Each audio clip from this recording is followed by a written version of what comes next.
Bien-aimés dans le Seigneur, bien-aimés qui ne sont pas encore dans le Seigneur, et toute personne qui aura l'opportunité d'écouter ce partage, bonsoir et soyez les bienvenus. Le thème de notre partage ce soir sera intitulé « Le désir des élus ».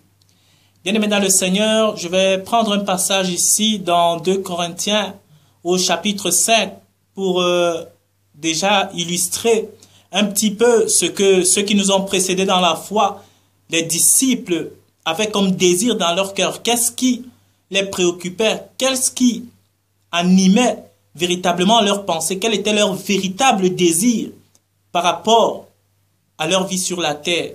Donc je vais ici lire ces 2 Corinthiens au chapitre 5, à partir du verset 1, il nous est écrit ici: « Nous savons en effet que si cette tente où nous habitons sur la terre est détruite, nous avons dans le ciel un édifice qui est l'ouvrage de Dieu, une demeure éternelle qui n'a pas été faite de main d'homme. Aussi, nous gémissons dans cette tente, désirant revêtir notre domicile céleste, si du moins nous sommes trouvés vêtus et non pas nus. Car tandis que nous sommes dans cette tente, nous gémissons, accablés, parce que nous voulons non pas nous dépouiller, mais nous revêtir, afin que ce qui est mortel soit englouti par la vie. Et celui qui nous a formés pour cela, c'est Dieu, qui nous a donné les arts de l'esprit.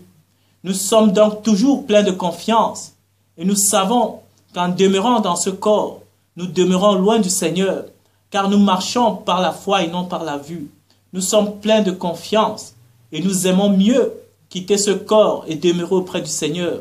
C'est pour cela aussi que nous nous efforçons de lui être agréable, soit que nous demeurions dans ce corps, soit que nous le quittions, car il nous faut tous comparaître devant le tribunal de Christ, afin que chacun reçoive selon le bien ou le mal qu'il aura fait, étant dans son corps. Bien-aimés, voilà un peu 2 Corinthiens 5 du verset 1 au verset 9 ou 10, verset 10. Donc, bien-aimés, qu'est-ce que nous remarquons ici? Moi, quand je fais la lecture de ce passage, bien-aimé dans le Seigneur, je comprends véritablement le désir, la préoccupation, vraiment le fond du cœur des disciples pendant leur marche sur la terre, bien-aimés dans le Seigneur. Ici, je vais tirer 2 ou 3 aspects des choses que j'ai envie de développer ici, que nous puissions véritablement comprendre, bien-aimés dans le Seigneur. Ici, la première chose qui me frappe, c'est que je constate ici que les disciples, ou le disciple qui a écrit ce passage-là, bien-aimé dans le Seigneur, c'était une personne qui ne confondait pas le véritable lui. Il ne confondait pas qui il était véritablement avec autre chose, bien-aimé dans le Seigneur. Bien-aimé, il discernait de manière claire qui il était lui et ce qu'était le corps qui abritait lui-même, bien-aimé dans le Seigneur. Ici, il appelle de manière claire le corps physique que c'est une tente dans laquelle il habite, lui, de manière véritable, bien-aimé dans le Seigneur. Qu'est-ce qui se dégage de là? Ça veut tout simplement dire, de manière claire, que le disciple savait qu'il n'était pas esprit, qu'il n'était pas corps, qu'il n'était pas chair, pardon, mais qu'il était de manière totale esprit. Et que l'emballage dans lequel le véritable lui, donc esprit, se trouvait, n'était que le corps physique qu'il appelait une tente, bien-aimé dans le Seigneur, et qu'il savait qu'un jour ou l'autre, il devait délaisser ce corps-là, cette tente, pour aller rejoindre le Seigneur. Et c'était ça, son désir véritable, bien-aimé dans le Seigneur. C'était des gens qui ne confondaient pas le véritable eux, bien-aimé dans le Seigneur. Dans le système aujourd'hui dans lequel nous vivons, la plupart des gens croient qu'ils s'arrêtent à la chair, ou ont même cette conviction. Beaucoup ne savent pas que eux, de manière présente ici, ne sont qu'un emballage, mais que le véritable eux est à l'intérieur, bien aimé dans le Seigneur. Et cela, les disciples ici l'avaient véritablement discerné.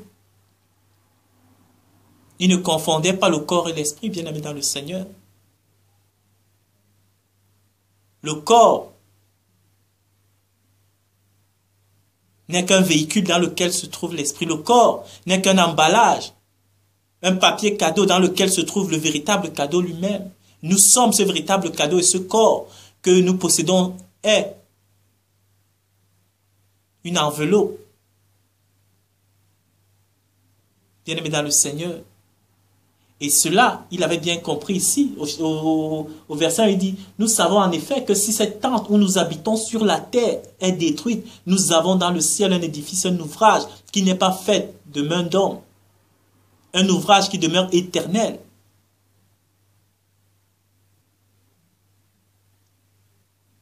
Et dans le deuxième cas ici, qu'est-ce que je peux remarquer, bien-aimé dans le Seigneur?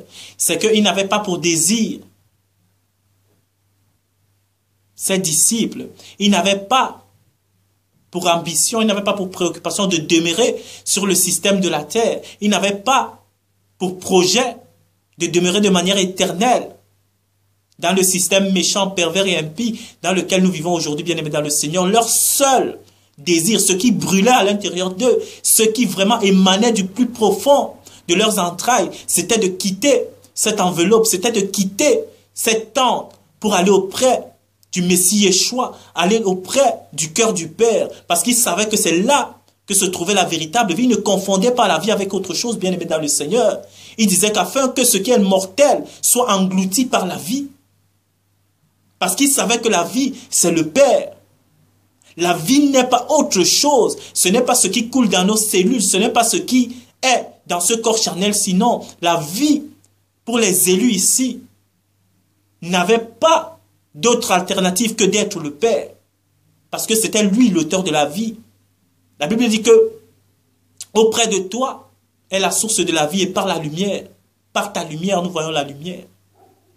Et ça, les disciples l'avaient compris, bien aimé. C'était un deuxième point qui était clair pour eux.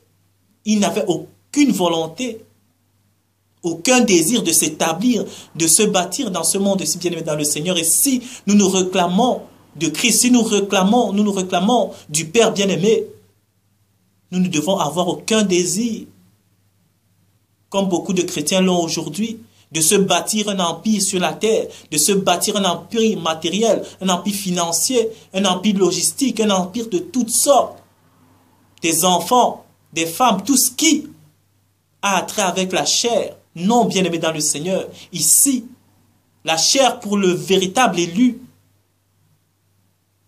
n'est qu'une tente, bien-aimé dans le Seigneur, et il n'avait aucune envie, ses disciples, de demeurer sur la terre. Et la seule chose, même quand on lit plus loin, il disait que si même l'envie d'être auprès de Christ nous presse, la seule chose qui fait en sorte qui peut retenir les élus de Dieu dans ce corps, donc dans la vie sur la terre pour un élu, ce n'est que d'être l'émanation, d'être la projection, de faire connaître son Père aux autres. C'est le seul but pour lequel l'élu vit, bien aimé dans le Seigneur. Il n'imagine pas, il ne conçoit pas sa vie autrement que d'être lui-même le véhicule du Père sur la terre, d'être lui-même la face de Dieu sur la terre. C'était ça, c'était pour ça que ses disciples vivaient, bien aimés dans le Seigneur. Ils ne vivaient pas pour autre chose. Auquel cas, il demanderait que Seigneur, ôte-moi la vie. Si ma vie n'est pas pour te glorifier sur la terre, si ma vie n'est pas pour montrer à la face des hommes que tu es le Dieu puissant, qui peut prendre un homme tiré de la poussière, un homme vil, un homme d'usage inutile, pour le lever, pour passer au travers de lui, pour communiquer ta grandeur. Alors, ôte-moi la vie, bien-aimé dans le Seigneur. C'était ça, la prière qui émanait du plus profond du cœur des disciples, bien-aimés dans le Seigneur. C'était ça le deuxième point, bien-aimé. Il ne cherchait en aucun cas à s'établir sur la terre.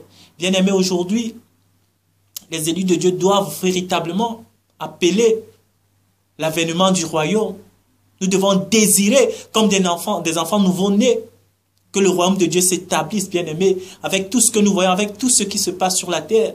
Un enfant de Dieu, tu ne peux pas te plaire à véritablement rester, demeurer dans ce monde-ci, dans l'état actuel des choses. Non, bien-aimé. Tu dois avoir une révolte, une haine, qui doit te pousser à demander que le royaume de Dieu se hâte, que l'avènement de Jésus se hâte, bien-aimé. C'était ça, déjà à l'époque des disciples ici. Ils étaient pressés de retourner auprès du Père. Ils étaient pressés de quitter cette enveloppe physique. Pas d'aller se tuer, non, ou d'aller se suicider, non. C'était pas ça. Ici, la mort a un double sens, bien-aimé dans le Seigneur. C'était de mourir au monde. C'était ça. Leur véritable but. Comme j'ai dit, ils ne concevaient pas de vivre pour le monde. Non. C'était de mourir à ce monde présent, ce système des choses. Ils ne participaient pas au système des choses actuelles, bien-aimés dans le Seigneur. Leur seul désir, c'était que Dieu rende leur nature conforme à lui. Que leur nature charnelle, leur nature terrestre, la tente, comme il l'appelle ici, puisse mourir, afin que le véritable eux qui est immortel puisse jaillir, qui est Dieu lui-même, parce que Dieu est esprit. Et c'est cet esprit-là qu'il voulait manifester sur la terre, que la chair puisse totalement mourir en eux. Que la nature charnelle, la nature de l'homme, puisse complètement disparaître en eux, bien-aimés dans le Seigneur. C'était ça le désir quotidien des élus de Dieu. Ils voulaient se débarrasser de l'attente, bien-aimés, afin que l'Esprit de Dieu puisse jaillir, afin que les yeux du monde puissent témoigner qu'il y a encore des gens dans ce monde qui sont capables de vivre la vie de Christ, qui sont capables de dégager la puissance, la force que Christ dégageait pendant les jours de sa chair, bien-aimés. C'était vraiment leur deuxième point ici qui leur touchait plus. Ils ne confondaient pas leur véritable eux, l'esprit et la chair. Ils savaient qu'ils étaient esprits. En tant qu'élu de Dieu, tu dois devenir esprit, bien-aimé dans le Seigneur. Tu dois devenir un esprit de toute façon, puisque tu dois épouser la nature du Père. Et le Père n'est pas charnel, le Père est esprit. Quand tu épouses la nature de ton époux, une femme qui se unit à son mari devient un. Tu deviens esprit comme le Père. Et en étant esprit, tu n'es plus chair, bien-aimé dans le Seigneur. Tu es capable maintenant d'être déçu de cet aspect des choses-là. Et c'était le désir quotidien, bien-aimé, des disciples. Ils ne confondaient pas. Leur vie terrestre les amenait à devenir un avec le Père.